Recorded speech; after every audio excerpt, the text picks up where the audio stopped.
De volta com a nossa terceira palestra, lembrando que são 15 minutos de duração, depois 10 minutos para perguntas. E olha, gente, existe um campo específico para essas perguntas, não é o chat, hein? Manda pra gente que a gente vai fazer essa pergunta depois para o Jefferson de Oliveira Gomes, para abordar o tema Internet das Coisas como solução para pequenas e médias indústrias. Passo a palavra, então, para o nosso palestrante, que já está aqui online com a gente, Jefferson de Oliveira Gomes, diretor-presidente do Instituto de Pesquisas Tecnológicas, ITP. Muito boa tarde, seja bem-vindo. Muito boa tarde a você, muito boa tarde a todas que estão assistindo e aos meus colegas também, todos vocês. Posso começar? É isso? Começo direto?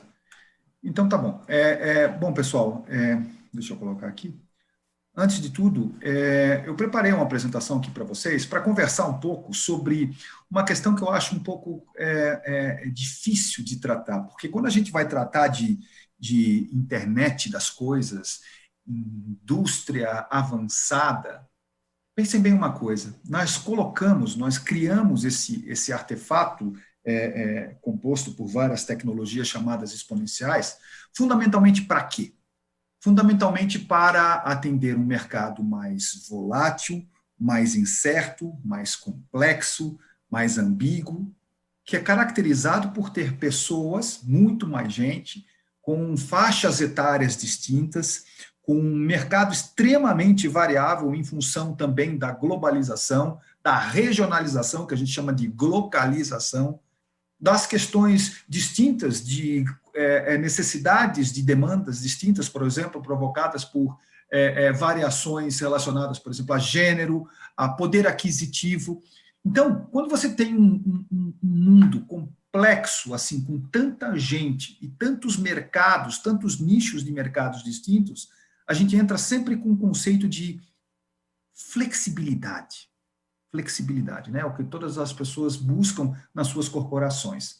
Mas, em termos práticos, quando você coloca a questão relacionada a controle da produção, não fábricas novas, tá? Não estou colocando aquelas fábricas novas com tecnologias baseadas em manufatura aditiva para grandes empresas completamente automatizadas. Não, eu estou falando essa máquina, essas empresas nossas do dia a dia, do chamado brownfield. Essa mesma empresa que você tem, você que está me assistindo tem, né? Essa que está de hoje, trabalhando hoje. O fato é que quando você tem essa necessidade de cumprir tantas atividades distintas,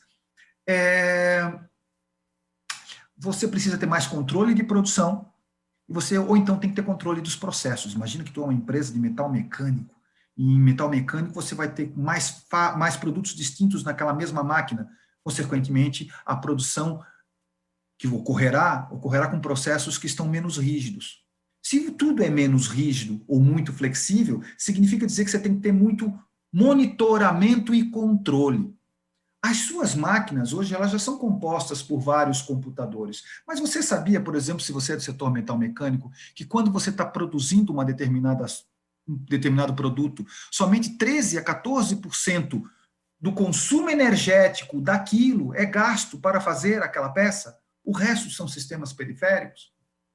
Então, quando a gente tem um universo de coisas para serem medidas e controladas, uma produção tão flexível, significa que a gente precisa ter acesso aos dados, e se a gente tem acesso aos dados, podem ser muitos dados, uma quantidade menor, enfim, não importa a quantidade, se você tem acesso aos dados, você precisa determinar qual é o volume que você precisa ter de dados e qual é a velocidade que você tem que ter ao longo do tempo para que esses dados cheguem e você consiga controlar quase que em tempo real, ou não, mas muito próximo essa sua produção ou processo, mas que você também tem a possibilidade de analisar dados que não são só aqueles números específicos que você tem hoje no seu dia a dia, mas dados complementares, os chamados dados não estruturados que a tua corporação tem, que são textos, relatórios, figuras, fotos por equipamentos de visão e assim vai. Percebe? Agora, tu imaginas que isso é complexo para uma grande empresa. Agora, imagine isso para uma pequena empresa. É dentro desse contexto que a gente começou a perceber que, por mais que as pessoas invistam em tecnologias hoje em dia, porque elas estão bem baratas, para atender essa necessidade, grande parte não está logrando sucesso. Quando eu digo a gente, O Fórum Econômico Mundial fez um teste e verificou que somente 25% das empresas que compram tecnologias têm logrado sucesso para aquilo que elas têm pensado. Então, o que a gente pensou classicamente para ser feito? Junto com o Fórum Econômico Mundial, mais o Ministério da Economia, junto com a Secretaria de Desenvolvimento Econômico do Governo do Estado de São Paulo, em parceria com a FINEP, em parceria com o BNDES, esse pessoal, junto com o Ministério da Ciência e Tecnologia também, esse pessoal começou a pensar o seguinte: vamos desenvolver políticas públicas para que pequenas empresas possam também caminhar com a mesma velocidade que grandes corporações estão caminhando. Mas como é que eu faço isso num mundo tão pouco agregado? Então, dentro dessa lógica, nós pensamos um modelo e dividimos esse modelo em 3 partes. Uma pequena parte que, obviamente, é um piloto, porque todo projeto de política pública ele tem que ser escalável, constante e sustentável, porque senão não para em pé. Então, a gente começou a pensar o seguinte: vamos pegar alguns grupos específicos para poder trabalhar, de indústrias, e com esses grupos vamos entender como é que funciona esse setor de pequena empresa para elas poderem entrar na área de indústria 4.0. Uma vez que a gente tenha entendido isso, vamos propor modelos que possam, por exemplo, facilitar a vida dessa pequena e média empresa. E uma vez que a gente tenha criado os modelos, vamos criar uma plataforma para que ela exista de verdade e seja usável por todo mundo. Você, por exemplo, usa uma plataforma tradicional, que é o teu Uber, é uma plataforma. Você sabe exatamente se aquele teu motorista é bom e o motorista sabe exatamente se você é ruim ou bom. Será que não dava para a gente saber se aquela empresa é boa, se aquele consultor é bom, se aquela tecnologia, aquele vendedor de tecnologia é bom, aqueles stakeholders são bons? E foi isso que a gente começou a pensar como futuro, como ser uma coisa de grande porte, para que fosse utilizada pelo setor de confecções, pelo setor de couro e calçados, enfim, para todos os setores, não somente aqueles que são clássicos, automotivo, aeronáutica e assim vai. Bom, a gente começou com a indústria aeronáutica e com a indústria automotiva por características próprias. Eu sou presidente do IPT e sou professor do Instituto Tecnológico de Aeronáutica. O meu mundo estava mais próximo ali daquele local. E nós chamamos, então, 2 grandes parceiros, que são o Parque Tecnológico e o Sindipeças, que têm estas relações já com essas empresas, tanto em São José dos Campos quanto na região do ABC.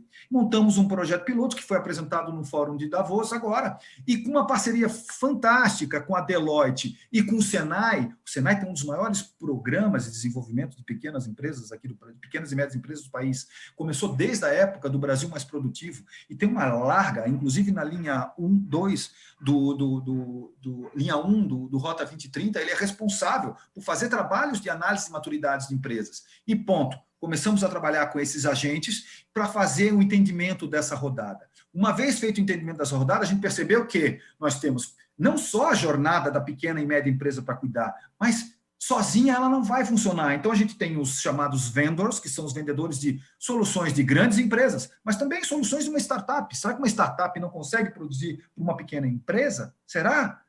Mas nós também temos os consultores, que estão também dentro das escolas do Senai, dentro das ICTs, mas também tem os consultores do Sebrae, que podem atender.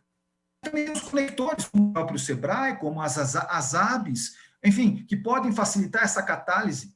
E será que, nesse mundo novo, esses nossos mentores, com conhecimento técnico já muito apurado, eles não podem ajudar essas pequenas empresas no seu dia a dia? E uma vez que a gente tenha tudo isso agrupado, será que a gente não pode fazer uma atmosfera boa para financiadores? Bom, resultado prático, fazendo as análises iniciais, a gente percebeu rapidamente que a maturidade é completamente desigual entre as empresas. Usando o modelo do Senai, inclusive o Marcelo Prim, que é o responsável por toda a área de inovação do Senai Nacional, ele faz um trabalho de doutoramento, e ele lá no ITA, e ele verificou que as empresas com melhor qualificação para a indústria 4.0 após uma análise de maturidade são empresas que têm governança para a indústria 4.0, são empresas que têm visão de gestão da inovação já muito bem apurada, são empresas que têm o Lean muito bem trabalhado, a organização muito bem trabalhada na sua empresa, e são empresas que gostam de dados. Lembra que eu falei no começo? Dados para você monitorar e controlar a sua necessidade de flexibilidade. Bom, parece óbvio isso, né? Mas não é bem o nosso dia a dia, porque vocês sabem muito bem que as empresas conhecem problemas que elas têm, mas elas nunca têm soluções, porque elas estão vendendo a janta para comer no almoço. O dia a dia é muito difícil. E fora isso, você fica tão suscetível a não querer entrar em riscos. Fora isso, as pessoas não são treinadas constantemente. Então, uma vez analisado esse processo, nós começamos uma segunda etapa, e aí em parceria com a IBM. Obviamente, se a gente está querendo montar lá na frente uma plataforma digital, vamos nos unir também com empresas que sabem trabalhar nessas questões de plataformas. E a gente fez todo o mapeamento da jornada do usuário. Todo, que é a pequena empresa, o vendedor, o consultor, percebe? Para a gente ter uma boa pequena e média empresa, todo mundo da atmosfera tem que estar bom. E assim foi, fazendo isso para preparar para uma plataforma digital. Antes de sair com plataforma digital, prepare bem, faça um planejamento, desde que seja escalável, constante ao longo do tempo e sustentável. Bom, isso posto, a gente começou a perceber que em todos os processos, uma das coisas que a gente tinha que deixar mais com inteligência artificial seria a vida dos consultores. A empresa, ela por si só, ela já consegue fazer uma autoavaliação de maturidade e ela tem a sua nota. Mas e os consultores? Existem possibilidades desses consultores errar se um consultor de uma determinada área faz um trabalho para uma indústria de confecções, ele vai acertar para uma indústria aeronáutica? Obviamente que a gente vai dizer claramente agora que não vai acertar. Mas se ele for na análise de monitoramento de dados, como é que você sabe se um consultor pode ser bom ou não para a sua empresa? É a velha história do Uber. Lembra que eu falei? É isso que a gente quer, criar essa plataforma. Então, para isso, para criar a plataforma do Uber, a gente precisa ter entender todas as dores e todas as gerações de ganho, as possibilidades de ganho para qualquer um. E a gente pegou só 3, primeiramente, para poder trabalhar. As pequenas e médias empresas, os consultores e os vendedores. Feito isso, perceba bem, a gente começou a fazer análise de parceiros chaves, só um exemplo aqui para pequenas e médias empresas. Empresa que não tem relação com sindicatos, associações, com os stakeholders, por exemplo, como as grandes empresas, e com as ABs relacionadas à sua área, vai ter problema. Vai ter problema. Por exemplo, quais são as atividades principais que elas têm que fazer? Quais são os motivadores? Quais são as dores e quais são os riscos? E isso a gente fez para pequenas e médias empresas, isso a gente fez para os vendedores. Poxa vida, a pior coisa que tem é um startup sozinho, mas um startup em conjunto, uma grande empresa catarinense acabou de comprar 5 empresas, startups da área de inteligência artificial aqui em São Paulo. Elas provavelmente vão trabalhar juntas. E dentro desse processo de trabalho em conjunto, eu tenho certeza que vão sair soluções fantásticas para essa empresa que fez a aquisição para a área de inteligência artificial. Entender do ecossistema de startup, todas as catalisações, para que elas possam atender esse grande mercado que é de pequenas e médias empresas, é fundamental. Mesma coisa, atividades, motivadores, dores e riscos. E, finalmente, com os consultores, justamente para dar uma posição. E analisando todos os projetos que foram montados com essas empresas, a gente percebeu que, para os projetos darem certo, na sua grande maioria, o pessoal de Singapura chegou no mesmo resultado. Você tem que trabalhar eficiências de PCP, de força de trabalho, da qualidade do processo, da segurança do trabalho e qualidade da vida do trabalhador, da eficiência de estoque, da eficiência dos teus bens de capital, enfim, um conjunto de atividades que são do teu dia a dia para a tua empresa ser trabalhada. Mas para que você quer isso? Quais são as tecnologias que são as tecnologias mais chamadas como importantes e exponenciais para pequenas e médias empresas? Fizemos um estudo dessas empresas que nós analisamos e fizemos um estudo sobre bibliometria, sobre bases de dados, de quais são as tecnologias que estão sendo mais utilizadas. E bingo, para esse tipo de piloto que a gente começou a trabalhar, nós escolhemos rastreamento de ativos, monitoramento de processos industriais e eliminação do papel no processo produtivo. Mas, Jefferson, não tem um monte de outras tecnologias? Tem, mas para começar essa brincadeira, nós começamos com essas tecnologias. E para cada uma delas, a gente verifica se a tua empresa tem prevalência para trabalhar em eficiência de PCP, Quais são as tecnologias de rastreamento e de paperless e de monitoramento que são importantes você ter? E uma vez que você tem essas tecnologias, você está usando bem? E uma vez que você queira adquirir essas tecnologias, você tem gente para isso? Você tem recursos sistêmicos para isso? Você tem segurança da informação para isso? Você tem condições de fazer aspectos relacionais para isso? Bom, se você não tem, você vai ter que desenvolver antes de que você compre essa tecnologia para não dar com os burros na água. Ou vai ter que fazer muito bem preparado, entendendo que você tem que cumprir esse recurso. Bom, finalizando esse trabalho. Esse trabalho está ainda em processo, a gente já entregou a primeira parte, esse ano ele continua em 2020. Ano que vem a gente termina a plataforma digital, mas nunca esquecendo que esse trabalho tem que ter avanço escalável, constante e sustentável. É isso, pessoal. Muito obrigado. Olha, Jefferson, a gente ficou aqui até, sabe, tentando organizar na cabeça todas essas dicas e sugestões que você passou, viu? Você passou aqui para a gente que fizeram toda uma análise, né, das empresas e viram que há muitas diferenças entre elas, enfim, muitas empresas às vezes perdidas, sem saber como começar. Você deu vários exemplos, mas qual seria o primeiro passo, diante de tudo isso que você colocou, que seria para que a empresa pudesse começar essa organização tentando se modernizar? Lean. Ela precisa ter aqueles 4 pontos que o Marcelo Prin ele analisou. Eu acho que isso é fundamental. É muito bom a gente falar assim, ó, vamos numa feira e vamos encontrar uma tecnologia, ou então alguém me falou que aquela tecnologia é muito boa, e vamos colocar na nossa corporação. Sim, obviamente, isso aí a gente consegue medir quais são os assuntos que estão mais doloridos. Mas você tem gente, sistema, infraestrutura, e relações com seus stakeholders, com a sua cadeia de valor, para botar essa tecnologia, como é que você vai saber disso? E não é só saber se tem quantidade, qualidade sistemática para isso? Bom, se você não sabe se você tem, é porque você ainda não está suficientemente organizado. Então, você tem que ter Lean, se você é o dono da empresa, a tua estrutura, ela tem que ter a governança para fazer isso, porque dá trabalho. Ter a governança para isso. Vai romper muito paradigma dentro da empresa. Você tem que estar com um grupo pensando as inovações possíveis para aquele assunto tecnológico.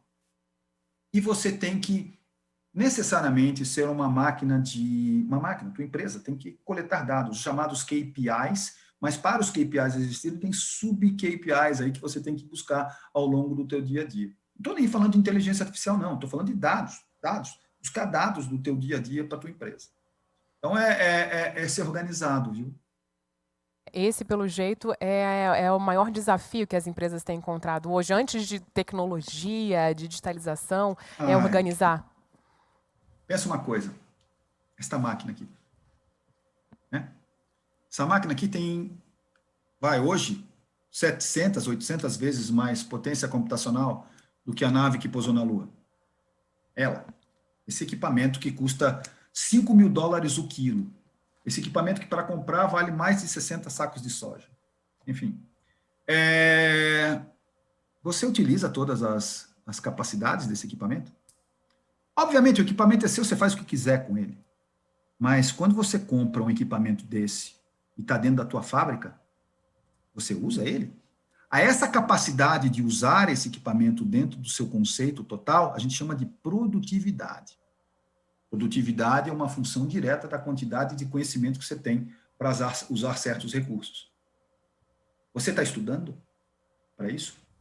E não é só você como um chefe, a tua equipe está sendo permanentemente trabalhada e querendo saber mais conhecimentos a respeito disso. Falar de indústria 4.0 no final da linha, com as tecnologias, é a coisa mais simples, mas eu já cansei de ver máquinas, e não é desde a época da 4.0, muito antes dela, cansei de ver compras de equipamentos que particularmente chegam, começam a trabalhar e trabalham na mesma lógica que você trabalhava antes, com equipamentos convencionais. Então, para mim não mudou o discurso, é ser organizado e estudar. Professor, né? Tem que falar isso. Não poderia ser diferente, né, Jefferson? Obrigada. Tem uma pergunta aqui, olha, quais são os principais desafios na questão de segurança em TI para que as aplicações sejam seguras e confiáveis? depende do nível de segurança que você está falando, né? E que tipo de corporação que você está querendo dizer. Basicamente, a segurança em TI vai ser uma função do nível de autonomia que você quer para uma empresa. Quando eu estou em pequenas empresas, geralmente essas empresas que a gente analisou, o nível de autonomia das plantas não é tão alto. Então, a gente não conseguiu pegar nenhuma empresa com nível mais do que 3 de maturidade.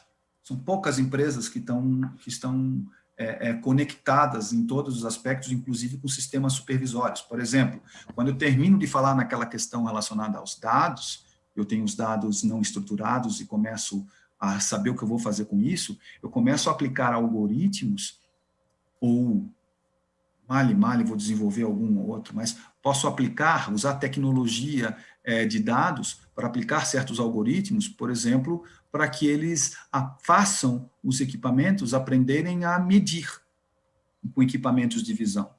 Até aí não tem nenhum problema de segurança de dados, eu não vejo grandes problemas de segurança de dados. Eu vejo problema no estágio posterior, que você já vai entrar com uma coisa chamada Deep Learning, em que a fábrica vai tomar decisões para fazer um processo ou não. Então, daí eu acho que você tem que se preocupar. No nível que a gente está hoje das empresas de pequeno porte, é mais na área de administração, segurança de TI. Mais segurança dos teus dados, na área de escritórios, não no chão de fábrica. Legal. Outra aqui, você considera que essas tecnologias trazem mais oportunidades para as pessoas que procuram uma requalificação a trabalharem com dados dessas aplicações? Eu estou dando um curso para no CREA de São Paulo, junto com a Univesp. O número de pessoas da área técnica que está desempregado, que está com problemas relacionados para recolocação, porque não se requalificou ao longo do tempo em função dessas tecnologias, é muito elevado. Existe um grande problema hoje, uma grande falta de recursos humanos para isso. E existe um grande desemprego porque os recursos humanos não estão preparados para isso. A boa notícia é que, por exemplo, nesse curso do CREA, a IBM formou uma turma inteira para tecnologia, uma turma inteira, estou falando centenas de pessoas, para a inteligência artificial. Então, hoje você tem muito acesso à grande reformação. Eu tinha um chefe chamado Glauco Corte, que ele falava o seguinte, antigamente, ele parafraseava uma pessoa chamada Gabriela Mistral. Antigamente, você estudava uma profissão para uma vida toda. Hoje, você tem que estudar uma vida toda para ter uma profissão. Então, formação tem que ser constante, independente da tua classe social, independente. Você está empregado, meu amigo? Agora mesmo você tem que estudar mais ainda. Não deixa ficar desempregado. Não pode acomodar, né? Quer dizer, estudar, se organizar. Obrigada, te agradeço aqui, Jefferson, mais uma vez, pela sua participação, por trazer essas informações aqui para a gente nesse evento. Uma ótima tarde para você. Muito obrigado, tem tudo de bom para vocês. Bom, dentro de instantes teremos a palestra Alavancando a Produtividade por Meio de Tecnologias Digitais, caso de sucesso da 3A Alumínio. Vai ser interessante saber como é que eles conseguiram aí se organizar tanto nesse mundo, nessa tecnologia, enfim, colocar em prática tudo isso que o Jefferson trouxe para a gente. Visite também os estandes virtuais dos co-realizadores e dos patrocinadores Ouro no nosso Virtual Lobby. A gente volta já.